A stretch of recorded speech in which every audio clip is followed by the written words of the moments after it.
Milagres acontecem quando você não é capaz. E eu sei que o teu coração está dizendo: eu preciso deixar que isso acabe, eu preciso deixar que isso vá embora. E Deus está dizendo: ei, eu quero você olhando para tudo isso, porque eu vou esticar você. Tem alguns lugares que a gente vai, que a gente acha que são lugares inférteis ou perca de tempo. Por exemplo, a sala de espera de um consultório médico. Ninguém sai de casa dizendo: eu vou tempo na sala de espera de um consultório. A gente sai de casa dizendo: eu vou passar no médico. A gente sai de casa para passar no médico. E o que é interessante é que muitas vezes a gente fica 40 minutos na sala de espera e nem 5 minutos na sala do médico. E algumas vezes, infelizmente no Brasil, né, onde tudo é virose, a gente volta para casa falando mais do que aconteceu na sala de espera do que o que aconteceu na sala do médico. Como, por exemplo, uma criança mal criada com a mãe. Ou, por exemplo, a gente fica ali de rabo de ouvido na conversa de alguém, dizendo: nossa, eu estava ali na sala de espera. E a mulher, nossa, horrorizada. A gente nem lembra do diagnóstico do médico. Tem coisas que acontecem na sala de espera que nos marcam mais do que o destino final. Tem coisas que acontecem em lugares que a gente não queria, ou não tem uma expectativa, que são mais importantes do que o destino final. É isso que eu queria falar um pouquinho com vocês hoje, abrindo nossas Bíblias no Evangelho de Marcos, capítulo 6, versículo 32. Marcos 6, 32.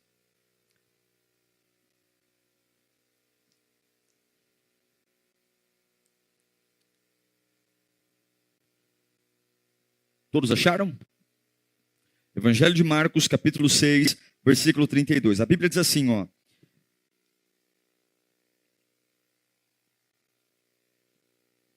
Então eles se afastaram num barco para um lugar deserto. Diga comigo, deserto. Mas muitos dos que os viram retirar-se, tendo-os reconhecido, correram a pé de todas as cidades e chegaram lá antes deles. Quando Jesus saiu do barco e viu uma grande multidão, teve compaixão deles, porque eram como ovelhas sem pastor. Então começou a ensinar-lhes muitas coisas. Já era tarde e por isso os seus discípulos aproximaram-se dele e disseram: este é um lugar deserto e já é tarde. Diga comigo, lugar deserto e já é tarde. Manda embora o povo para que possa ir aos campos e povoados vizinhos, comprar algo para comer. Ele, porém, respondeu: deem-lhes vocês algo para comer. E eles lhes disseram: isso exigiria 200 denários.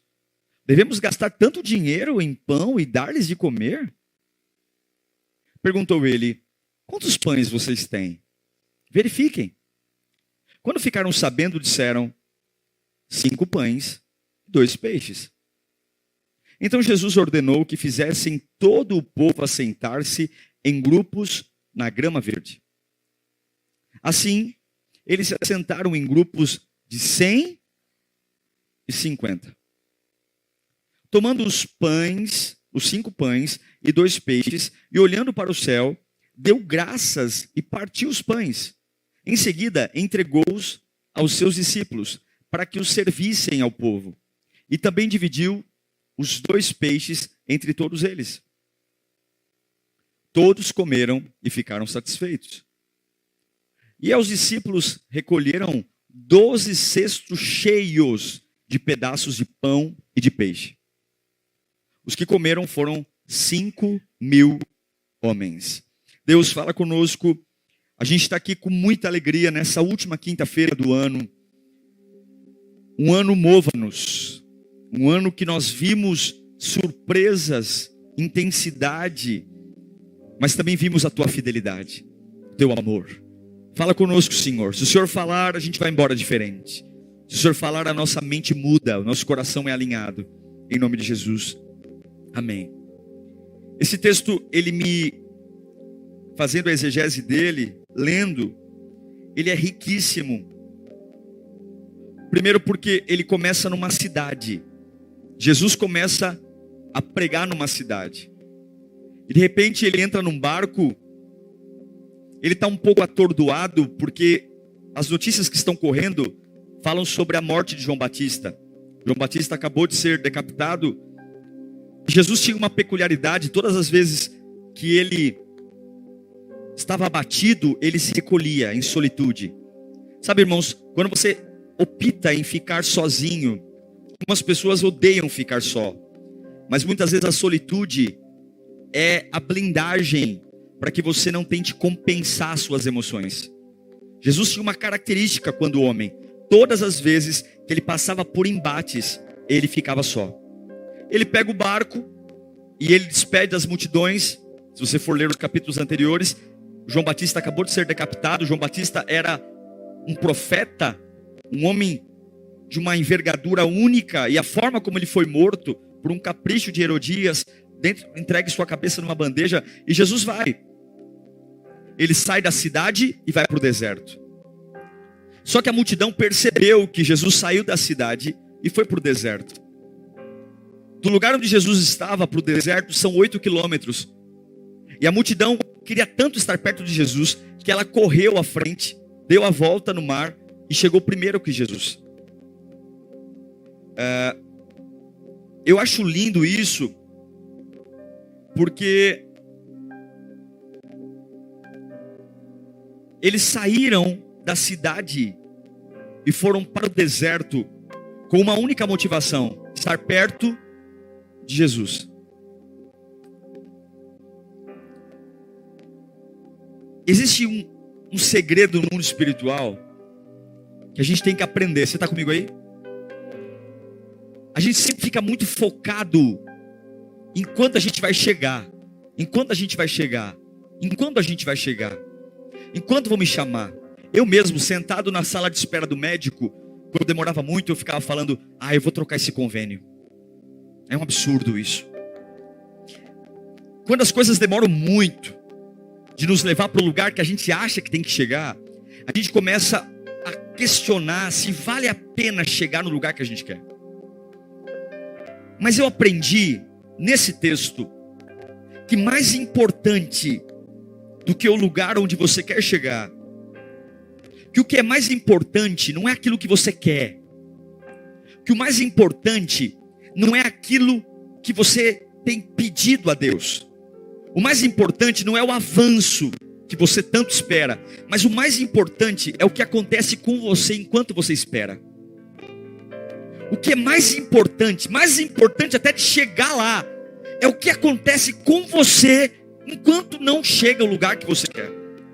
O profeta Isaías diz algo seguinte: que os que esperam no Senhor renovarão as suas forças. Ele não fala o seguinte, que aqueles que chegam no lugar final renovam as suas forças. Ele diz assim: aqueles que esperam no Senhor renovam as suas forças. O que o profeta Isaías está dizendo? Ele está celebrando o lugar da espera. O lugar da espera, ele é mais importante do que o destino final. A gente tem que entender isso. Por exemplo, quando Jacó e Raquel vão ter seu último filho, e a criança nasce na carroça, e Raquel morre no parto. Raquel, antes de morrer, dá o nome para o menino de Benoni, que significa filho da dor. E Jacó, depois que Raquel morre, ele pega a criança morta e diz assim: não, ele vai chamar Benjamim. Benjamim quer dizer esperança. Se nós não fizermos uma leitura do lugar da espera, e todo o foco estiver no lugar que eu quero estar, talvez nós estamos jogando no lixo a grande oportunidade de aprender a andar e caminhar com Deus.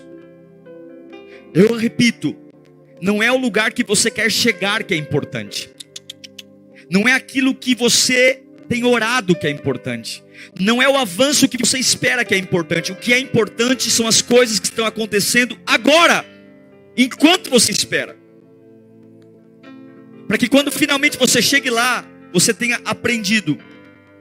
Já viu aquelas pessoas que estão no asilo, sentadas em cadeiras de balanço, com as dentaduras dentro de copos, rindo de si mesmas, com as suas gengivas já largas?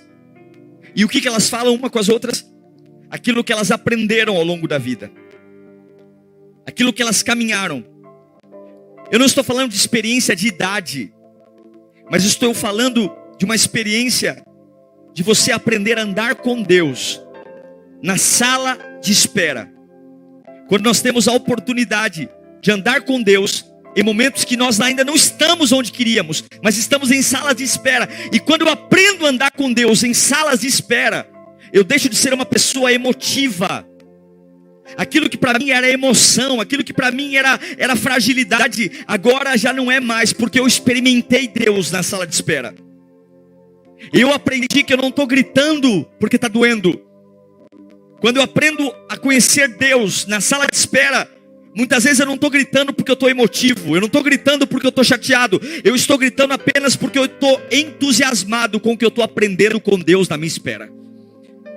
Eu não estou gritando e dando glória a Deus porque eu estou animado ou feliz. Eu estou gritando e dando glória a Deus porque aquilo que Deus está me ensinando enquanto eu estou esperando está fazendo sentido para mim. E eu estou dizendo aleluia, porque eu estou aprendendo algo muito mais importante do que estar lá. Veja, Deus permitiu o povo sair do Egito para entrar na terra prometida, para entrar em Canaã. Mas o grande trabalhar de Deus na vida do povo hebreu não foi em Canaã, foi no deserto, foi na terra da espera, foi na sala de espera. Foi ali que eles aprenderam a confiar em Deus. Foi ali que eles viram uma coluna de fogo durante a noite, uma nuvem durante o dia. Foi ali que eles comeram maná. Toda a grandeza de Deus não se deu em Canaã, mas toda a grandeza de Deus se deu num lugar temporário, um lugar de passagem, um lugar incômodo. Mas foi ali que eles aprenderam a ter um relacionamento com Deus que nem o Egito, nem Canaã deu. Foi na sala de espera. A sala de espera que nós sempre achamos que é algo desnecessário. A Bíblia diz que a multidão viu Jesus e o seguiu. Seguiu da cidade para o deserto. Jesus era capaz de conduzir pessoas onde quer que esteja. Ele não tinha aparelho de som, ele não tinha igreja, ele não tinha microfone, ele não tinha cartão de visita, ele não tinha panfletos, mas ele conseguia arrastar pessoas. Quando ele abria a boca, simplesmente ele falava com tanto poder que culturas diferentes, pessoas diferentes o seguiam.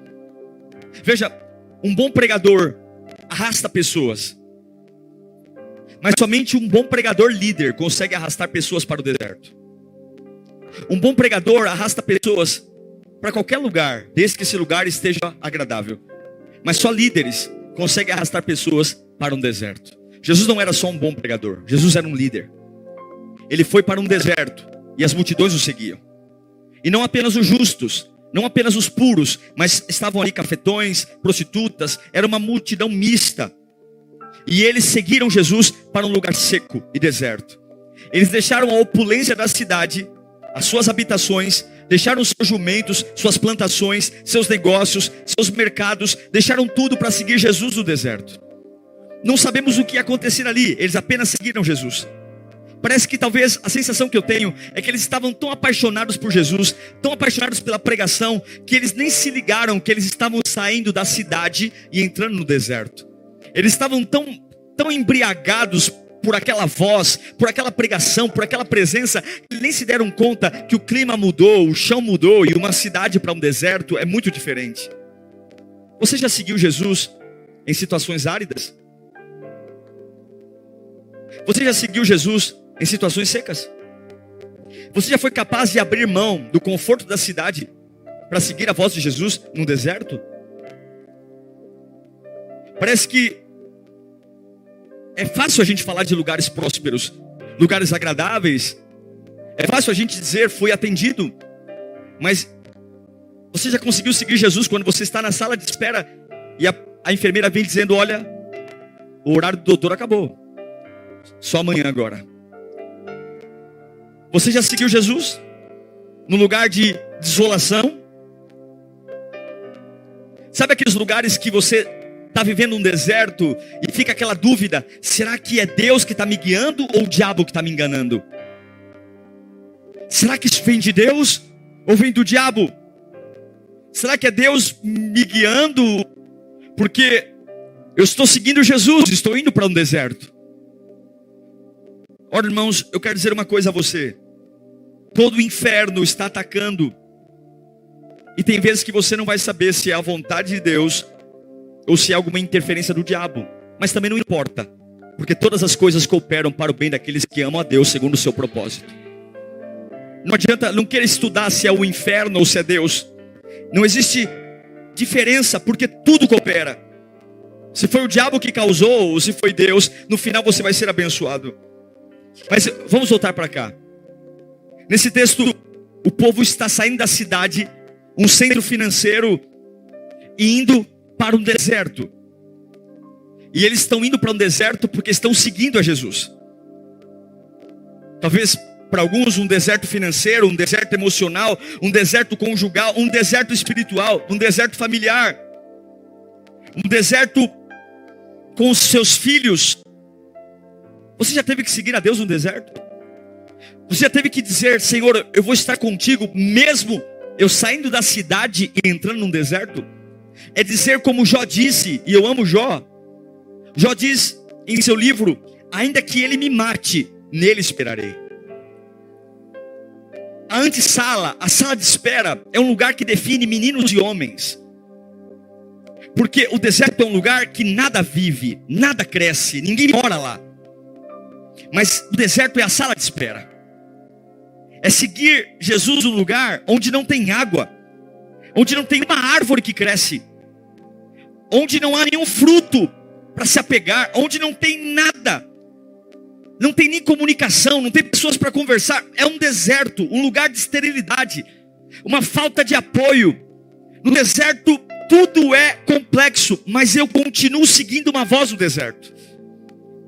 Você precisa entender que a voz de Jesus tem que apaixonar tanto a sua vida, ao ponto de que, se a voz de Jesus está te levando para um lugar onde nada cresce, onde nada vive, onde nada colhe, se a voz de Jesus está te levando para um lugar onde até a comunicação está ficando difícil, que a voz de Jesus seja a única garantia de que você vai continuar seguindo, mesmo que você esteja saindo da cidade e indo para um deserto. Eu amo essa multidão, porque eles estão seguindo Jesus no deserto. Eu achava que eu já tive esse pensamento. Quantos de nós já pensávamos ou pensamos a seguinte oportunidade? Eu achava que se eu estivesse na presença de Deus, eu não teria problemas. Quantos já pensaram isso? Eu acho que se eu estivesse na presença de Deus, eu não teria problemas. E se eu tenho problemas, é o que os amigos de Jó falam para Jó. Mas não é engraçado? Eles estão na presença de Jesus, eles estão seguindo Jesus, e o fato de seguir Jesus está tirando eles da cidade e levando eles para o deserto.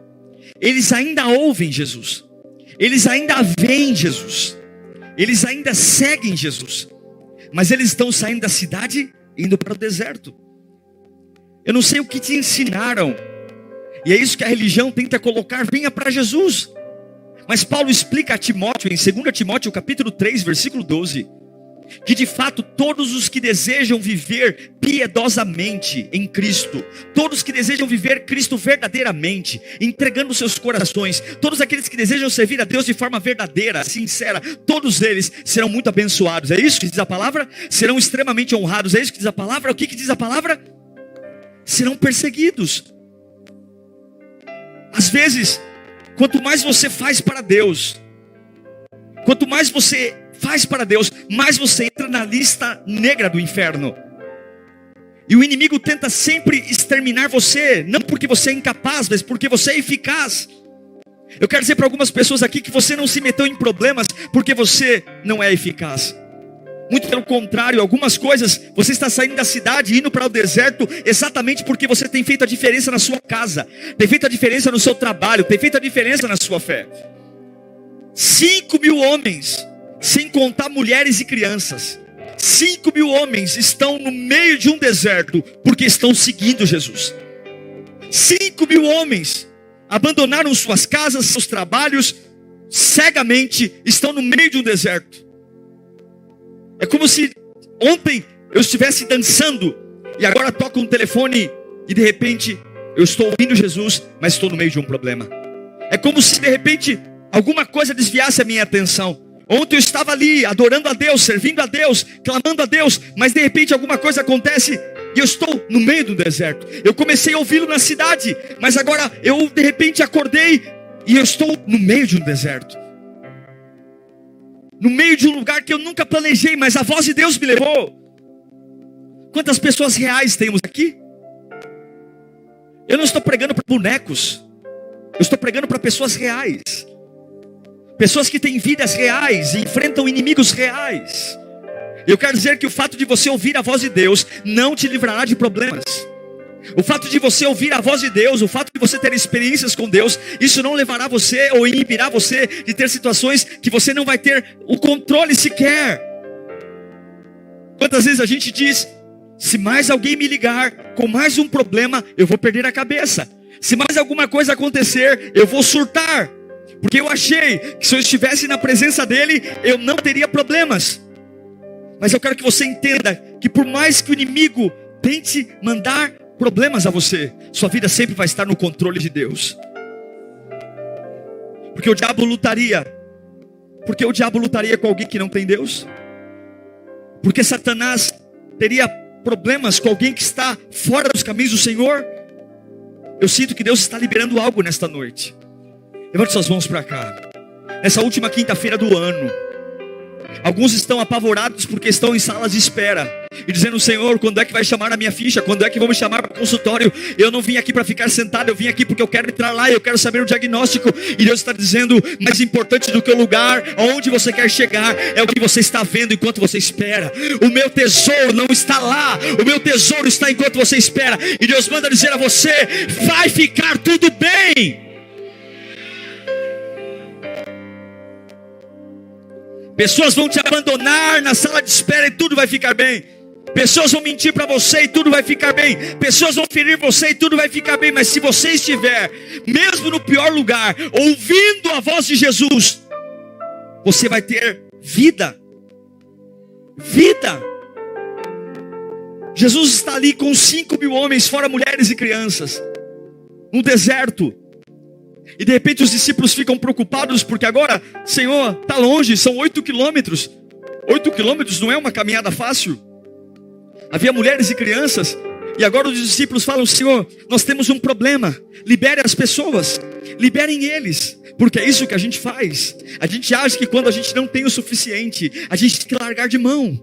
Manda embora. Não é porque acabou que você vai embora, você está entendendo? Não é porque alguma coisa saiu do seu controle que você vai desistir. Não é, os discípulos falam, Senhor, são muitas pessoas e nós não temos comida, não temos dinheiro, manda o povo embora. E Jesus diz, não manda-os embora não, deem vocês de comida. É a sala da espera. É a sala da espera. Jesus diz, não manda embora. Não desista só pelo que você acha que não tem o suficiente. Não levante da sala de espera só porque você acha que está demorando demais. Ou porque você está com raiva do médico porque ele saiu no horário de almoço e não voltou até agora. Existem coisas que acontecem na sala de espera que são mais importantes do que aquilo que você está esperando. Existem coisas que Deus está fazendo nessa fase intermediária que são mais importantes do que esse lugar que você tanto sonha, que você tanto ora. Tem coisas acontecendo hoje que são mais lindas e especiais do que essa fase tão sonhada e aguardada. Não é o que você sonha, não é o que você espera, é o que você vê enquanto você espera. E eles dizem, Senhor, libera todo mundo para que vão embora. E Jesus pergunta, o que tem? E tudo que eles têm são 2 pães e 5 peixes. Em umas versões diz que era o almoço de uma criança. Era um almoço de uma criança. para alimentar 5.000 homens. Nesse texto só se contam os homens. Nós entendemos que se metade for casado, estavam com suas esposas, e judeus têm muitos filhos. Estudiosos dizem, teólogos, que aqui havia uma multidão de mais de 12.000 pessoas. Como alimentar 12.000 pessoas com apenas 2 peixes e 5 pães? É isso que a gente faz quando a gente não sabe o que fazer. Manda embora. É isso que a gente faz quando nós temos algo para resolver e nós não temos respostas. A gente sempre diz, vamos nos livrar disso, porque nós não temos o suficiente. É isso que nós fazemos quando nós temos um abacaxi para descascar e não temos peixes suficientes e pães suficientes. Senhor Jesus, libere isso, tire isso da minha vida. É isso que nós fazemos. Essa é a sensação que o pecado colocou em nós. A ideia de que quando é maior do que eu prefiro que vá embora. E Jesus diz, não, dê de comida a eles. Isso é algo conflitante. É como se Jesus estivesse dizendo, o que vocês têm? Traga a mim, mas eu não vou permitir que porque vocês acham que não tem o suficiente, vocês deixem que isso se acabe. Levante suas mãos para cá. Milagres não acontecem quando você tem o suficiente. Milagres acontecem quando você não tem o suficiente. Milagres não são gerados quando você pode. Milagres são gerados quando você não pode. Milagres não acontecem quando você tem. Milagres acontecem quando você não tem. Milagres não acontecem quando você é capaz. Milagres acontecem quando você não é capaz. E eu sei que o teu coração está dizendo, eu preciso deixar que isso acabe, eu preciso deixar que isso vá embora. E Deus está dizendo, ei, eu quero você olhando para tudo isso, porque eu vou esticar você. Você já foi esticado aqui? Alguém aqui já foi esticado por Deus? Alguém aqui já foi tirado da sua zona de conforto para ser esticado? Talvez Deus esteja te esticando. Talvez o que você está passando seja apenas esticados. Talvez alguém aqui está sendo esticado, colocado em uma situação que te intimida, que te amedronta, porque você não tem o suficiente. E o teu senso é, eu preciso acabar com isso logo. Senhor, se o Senhor não me ajudar, eu não tenho o suficiente. Deus vai te colocar em posições que você não vai ter talento suficiente, dinheiro suficiente. Deus vai te colocar em lugares que você vai abrir a boca e vai dizer assim, não dá mais. Porque milagres acontecem quando você na sala de espera olha para Deus e fala, eu não tenho o suficiente. Sabe por que muitos estão morrendo aqui? Porque durante 2019 inteiro você abriu a boca para dizer, eu tenho o suficiente, eu tenho força suficiente, eu tenho inteligência suficiente, eu tenho amigos suficiente. Talvez você está morrendo agonizando aí, porque você abriu a boca dizendo, eu consigo, está em mim. Talvez a sua vida está esperando apenas você levantar as 2 mãos para cima e com muita humildade dobrar o teu joelho e olhar para o Redentor da sua vida e dizer, Senhor, eu não tenho a força suficiente, eu não tenho apoio suficiente, eu não tenho fé suficiente, eu não tenho nada suficiente, eu não tenho, mas eu estou aqui diante do Deus que é suficiente. O que você faz na sala de espera é mais importante daquilo que você tem orado. E agora nós temos 5.000 homens. Você já viu pessoas com fome? Pessoas com fome ficam agitadas ou ficam calmas? Pessoas com fome ficam alvoroçadas? O que crianças com fome fazem? Choram. Pessoas com fome ficam histéricas, não conseguem ficar paradas. E agora eles vão falar com Jesus. Eles queriam se livrar de uma situação. Jesus disse, não, eu vou usar vocês para resolver essa situação. E Jesus diz para eles, nós vamos resolver essa situação. O que temos é pouco? Ok. Mas eu quero que vocês peguem essas 5.000 pessoas, só homens, e vocês vão organizar em grupos de 50 e 100. Imagine pegar 5.000 pessoas e organizar em subgrupos de 50 e 100.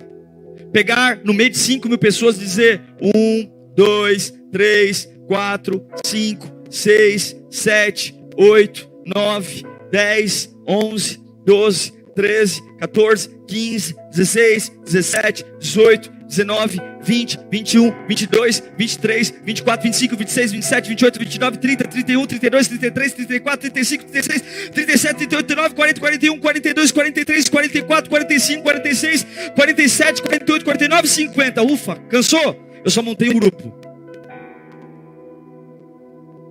Tem mais 4.950 homens para serem organizados em grupos de 150, fora mulheres e crianças. Vamos para o segundo grupo. 1, 2, 3, 35, 36. Para que isso? Para que tinha que organizar grupos de 50 e 100? Por que eu tinha que organizar? O que Deus está ensinando? Que milagres na sala de espera só acontece quando há paciência e ordem.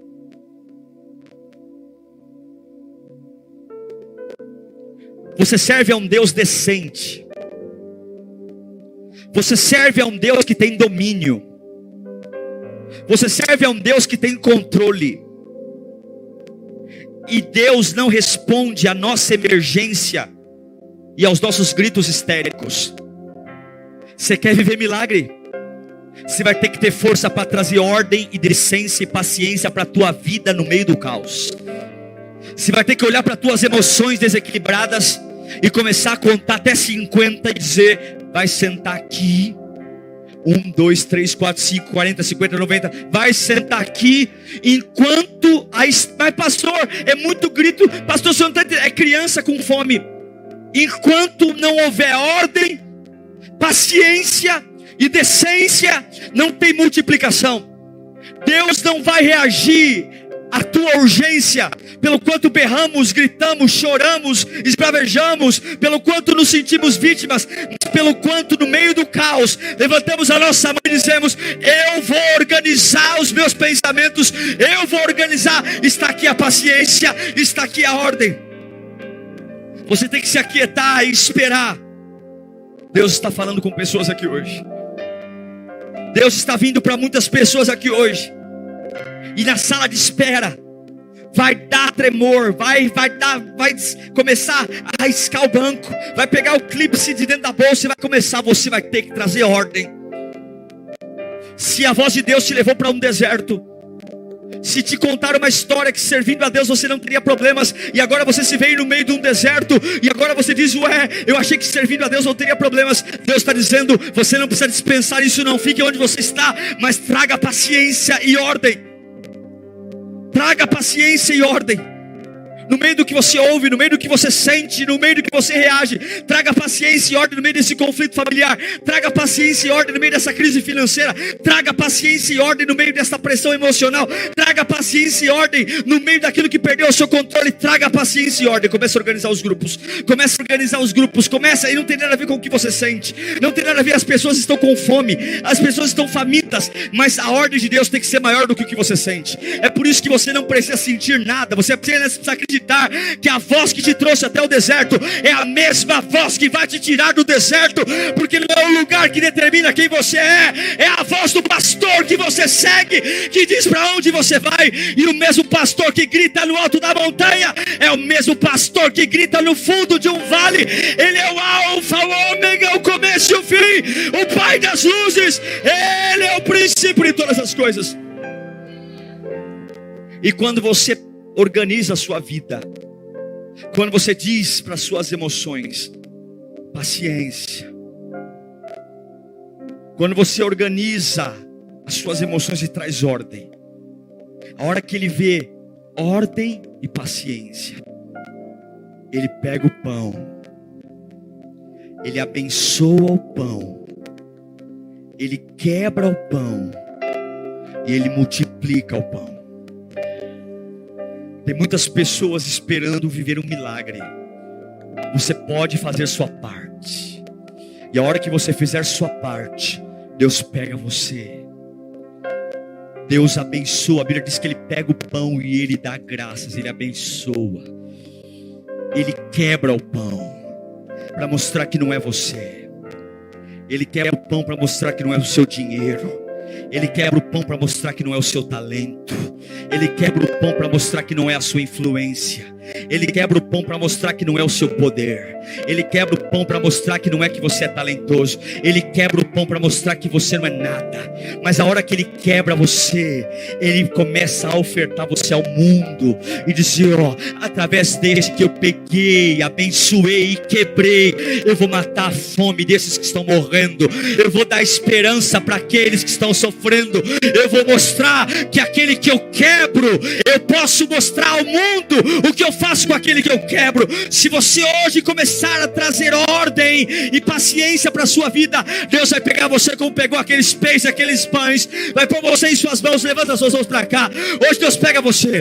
Você pode dizer para as suas emoções: acabou o medo, acabou, porque eu não preciso sair do deserto, eu preciso ouvir. Deus vai pegar você hoje. Ele vai pegar você, Ele vai abençoar você. Você é apenas um pedacinho de pão que diante de muitas pessoas não tem dinheiro, recurso e apoio, mas Ele vai abençoar você. E depois de abençoar você, Ele vai quebrar você. Ele vai quebrar, não tenha medo quando Ele te quebrar, porque aqui Ele é o oleiro, Ele vai quebrar. Ele vai quebrar muitas pessoas aqui. Ele vai quebrar você na sua base de apoio. Ele vai quebrar você de lugares seguros. Ele vai partir você. O pão não é multiplicado inteiro, irmão. Você não multiplica quando está inteiro. Você multiplica quando está quebrado. Você não multiplica quando você está inteiro. Só o peixe partido mata a fome das pessoas. Só o pão quebrado. Você tem que deixar Deus te quebrar, para Ele gerar milagre na vida daqueles que estão à sua volta. Ele está quebrando você para matar a fome da sua família. Ele está quebrando você para mudar a história dessa empresa que você trabalha. Ele está quebrando você para alimentar mais de 5.000 homens, mulheres e crianças. Repita comigo: Ele me toma, Ele me abençoa e Ele me quebra. E depois de quebrar você, Ele pega você quebrado e entrega você para matar a fome do mundo. Ele poderia colocar um pão numa mão e dizer: apareça outro aqui.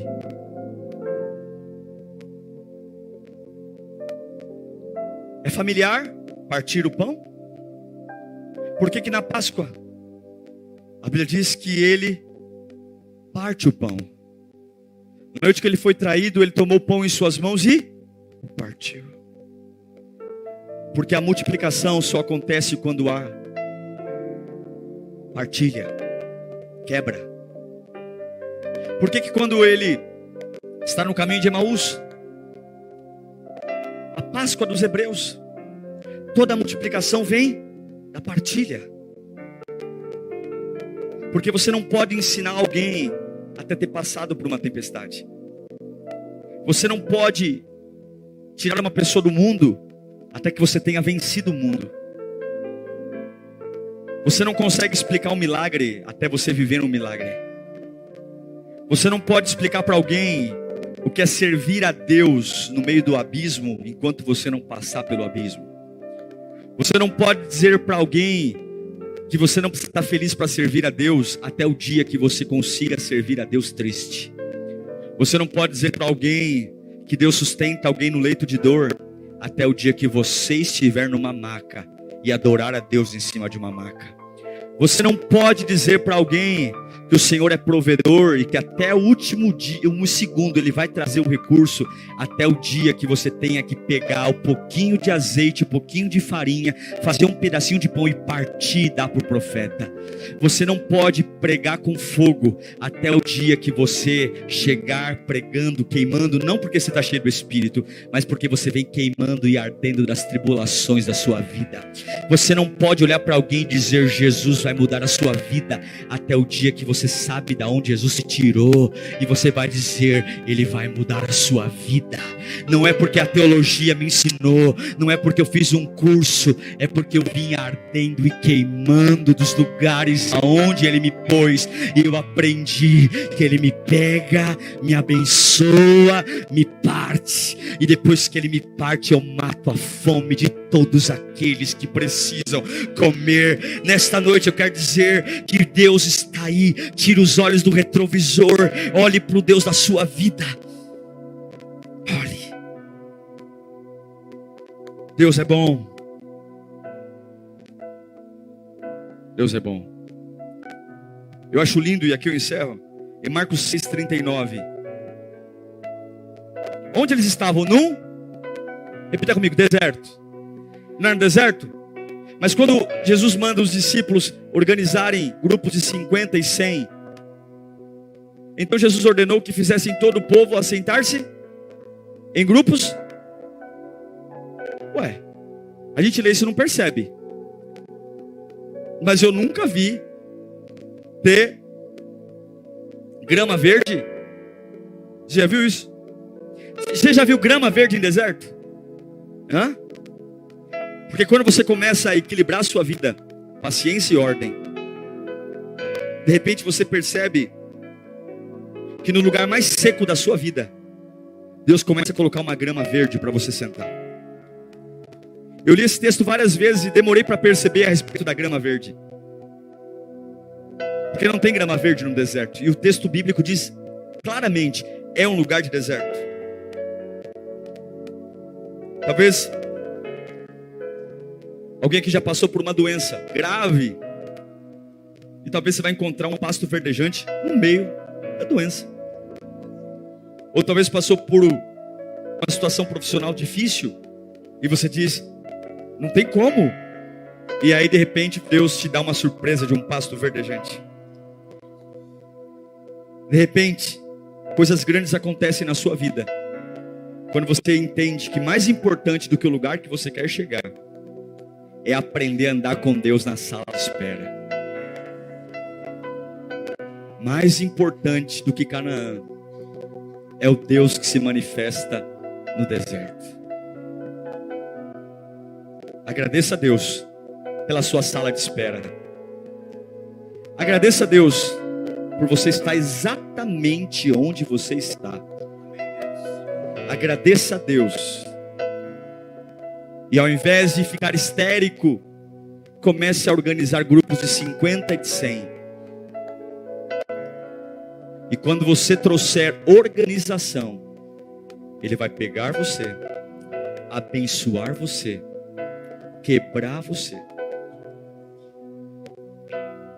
e usar a sua vida para matar a fome de todos aqueles que precisam.